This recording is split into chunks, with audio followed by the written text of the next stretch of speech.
Good morning and welcome to Friday Morning Arcade. As always, I'm Brady Key, joined by Nick Ryan and Canton Roberts. And today we are going to be covering three of our most, I guess you could say, long-awaited games of 2026 that will be coming up real soon, and also maybe if we have a little extra time, some good old recent gaming news, things that are happening right now and stuff like that. But who wants to kick us off first with one of their most anticipated? I will. So my most anticipated game, I'm going to kind of take a delay out from what I had said in the other podcast that we had done, or in the other episode, and I'm going to say Resident Evil 9 Requiem. You're stealing off my boat. I know. Yeah, so before we did that video, I didn't really check out all of the gameplay. The only thing that I had really been exposed to was what's her name? Grace's her gameplay, which I liked it. It felt very traditional, survival horror, very Silent Hill. But then I seen that they had launched another trailer for Leon Kennedy, and what I had seen was the most, right into Resident Evil 4 territory, which Resident Evil 4 is definitely within my top three. Probably one of the best survival horror games of all time. And it is absolutely loved the way that game looked. It's going to be really good, and it looks really good, but I do like that it's split playstyle, and it feels like two different games, if that makes sense. When you're playing as Grace, you feel like it's a survival horror, but when you're playing as, Leon, it feels very more action, slash 'em up. It's very, very different play styles, so it's going to be interesting to see how that works throughout the story. Yeah, and one of my biggest things with especially those early Capcom games from 97 to 2010 was they really placed an emphasis on playstyle. One of my favorite games, Devil May Cry 4, had Nero and Dante, which, Nero was kind of used for, basic, beginners, because this was the first game that they had ran with it got out being a PlayStation exclusive, I think, or at least it was never ported over to Xbox. So this was the very first game that Xbox players had used, and the problem was that you had a lot of games. What, am I boring you? No, long hours. I'm putting 12-hour work days in theater. Jeez. Yeah. These guys, the next week's episode, you guys are going to see them and our friend Riley Morrow do some Marvel Rivals with me being isolated in the studio like patient zero. Which, on that, come see us in High School Musical February 5th, 6th, and 7th. School podcast. I can't smack you upside the head. Yeah.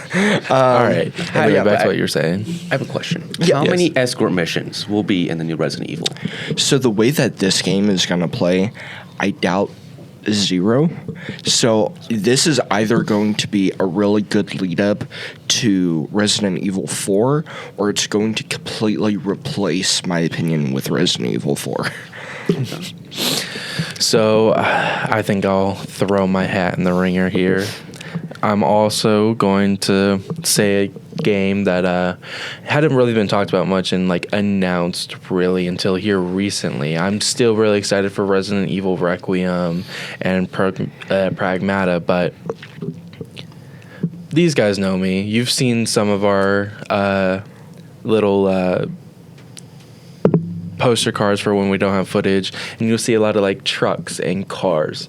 So one of my most anticipated is Forza Horizon 6. it is just your tradition. I say traditional, but it's actually a little different this year. But it's your traditional buy cars, upgrade, customize, drive around, win races, compete against other people. But I've always loved the Horizon games because they put so much attention into detail and they design maps based on locations. Like last year's Forza Horizon 5 was in Mexico, so you had like the jungle of Mexico, you had the desert of Mexico, you also had the city of Mexico. So there was like a lot of different like locations and areas and looks throughout them, and that's what I love about Forza itself is they take a time to go through and detail out and expand within the universe expand within the city that they are and create it, make it look beautiful. So we're pulling up to Horizon 6 and we are pulling up to something that's very close to my home. We're pulling up to the JDM.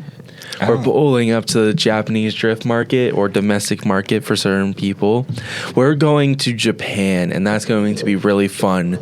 So we're going to most likely have an area of like drift mountains, so like Mount Fuji, the Drift Mountain itself. We're probably going to have some mountain areas. We're definitely going to have some city life and nightlife. They're also doing things really different this year. So instead of your traditional story where you're like this high class racer or you're like a very big like influencer person, you're starting from square one. Yeah. You're just a random and has to work his way through his or her way through Horizon Festival. So that's going to be really interesting to see how that plays throughout the story, how you make a name for yourself and things that are going on. But they're also adding new things this year where you can actually build tracks and like build locations and garages you can customize. Like there's a place called The Estate that you can buy and you can build an estate. So you can build garages, houses, buildings on this. So it's going to be really interesting to see how that comes into play and how that affects Horizon for the future and if it's going to be good or is it's going to be bad. They're also bringing back a very fun feature called car meets. So you can go around now and show off some of your cars. So it's going to be fun. Nice. So, okay, so it's like Forza, because when you said Horizon, I'd like the Zero Dawn games. Yeah. But I guess I'll take it. Traveler's Tales. You made Lego Batman 4, $70 on pre-order. Why? Why did you do that? That was going to be game of the year for me, like biased. I was going to be biased from the get-go. But then they made it $70 on pre-order. Who does that? Wait, you play Steam, right? Yeah. Okay, on Steam, Black Ops 2 is still $70, so I don't want to hear about it. Black Ops 4 is still $70. But like Black Ops 2, right? Those are, for lack of a better term, adult games. Lego Batman is above all else a child's game. It's Batman. What family has $70 to spend on Lego Batman? Let's go, dude. I get to play as Ben Affleck. Yeah. Nobody's ever said that.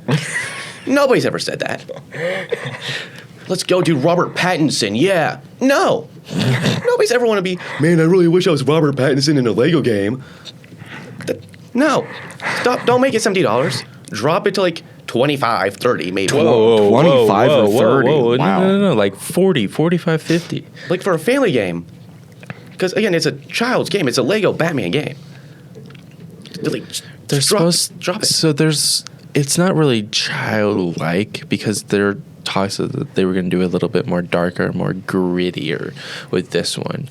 But it's how it is now. Games just have to be more expensive because of tariffs and other things. Like when you look at all Nintendo games now, they are going up from like $60 for just a normal game to now with the Switch 2 anywhere from $70 to $90. So it's just a big thing that comes in, and we can talk about this with like our recent gaming news is like gaming is becoming a more rich person's hobby because of the fact that it's getting so expensive. Like with all of AI, it's so hard to just get one stick of RAM. When you have all these AI data centers who need all of these like sticks of RAM to process all these images that they're creating, it's ruining it for like just the normal guy, because you can't go anywhere. You try to buy a 4090, you can't get that. 5090, 4060, you can't get any of that because they're so expensive now. And especially with RAM, I looked online the other day, tried to buy 2 sticks of RAM, $900. Who's got just $900 for 2 sticks of RAM? I can go buy a new PlayStation and almost an Xbox for $900. So that's just my problem nowadays with recent gaming like news and AI, is that it's making gaming hard to afford.